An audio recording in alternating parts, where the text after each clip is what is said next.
Okay guys, this is a video on testing your transmission. I've confirmed now that I definitely have a transmission problem.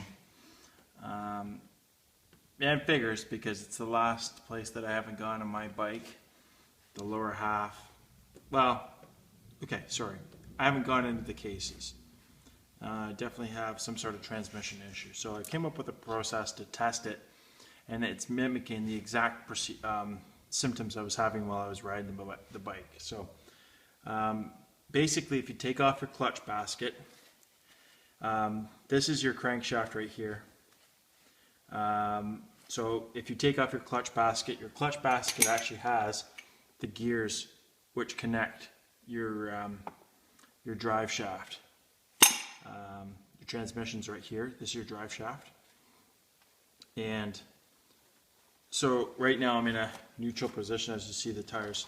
Oh, sorry, hold on. Yeah, it's kind of messed up here. So, okay, so let's get into neutral. So there's neutral. So you will get a little bit of spinning there, that's normal. So basically how you test this, you got to take the clutch basket off, and I would take the detent roller, or sorry, the roller off here, and then because you just want to diagnose your actual transmission and nothing else. So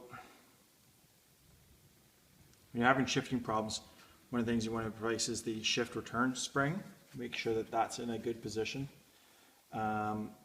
Also, this spring here, replace that, and there's a spring there for the roller, keeps you in the right gear. But anyways, let's go. So I just shifted in the first. Now the idea is, what I do is I pull up on the back tire and then simulate some pressure on the drive shaft with my, get some mechanic gloves. They were really nice to work at this stuff. So pull up, shift, that's into second gear. There's third. Okay, look at that. So fourth, all of a sudden I'm in a neutral. So that should be fourth gear, and I'm not. So I've got some sort of issue either with one fork or two forks. I don't know. Maybe a roller, maybe a gear. Maybe the connecting parts for the gears aren't connecting properly, but there's neutral when I should have fourth. So now I go back down. There I'm in gear again. I can't go back up. Okay, that time it went. And there's fifth. And I can't go up anymore. I'm at the top. Going down is no problem. Down. Oh, look at that. Well, of course there's no oil in there too, so it's not as smooth, but here's third.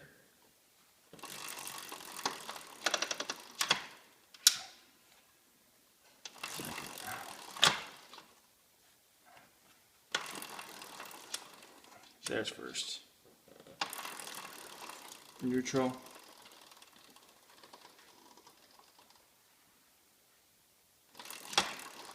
First.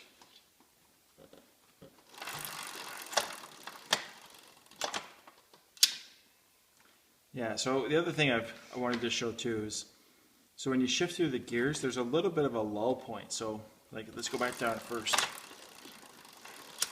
Okay, so right now that's, okay, so I wonder if, I don't know if it'll show up on the video, but let's try it. So you're shifting.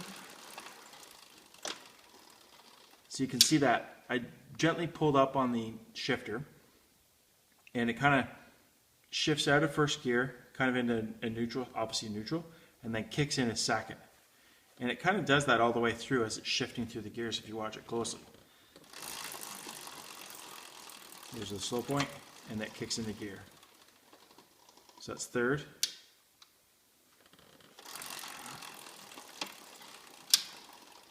Fourth.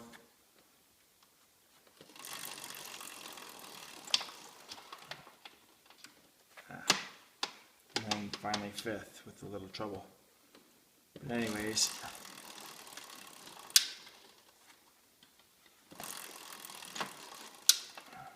fourth, third, first. Clunky first. So yeah, so that's how I troubleshoot my transmission. So one of the things I will talk about as well is, what is this thing? Okay, so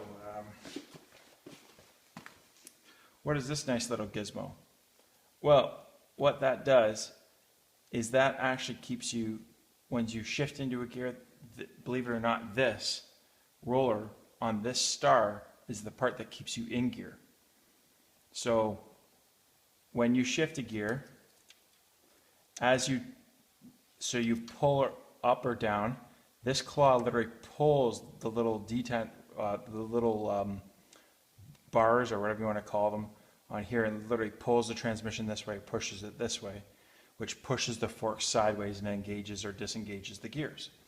So when you shift a gear, this roller sits in the star position. So once you've shifted into gear and you're locked into gear, that sits in there and it locks the gear in place.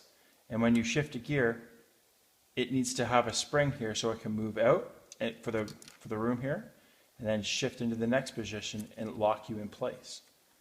So that's why that's there. Now, one of the things which I learned here is that this was not in the correct, I had mine kind of in locked, it was not springing.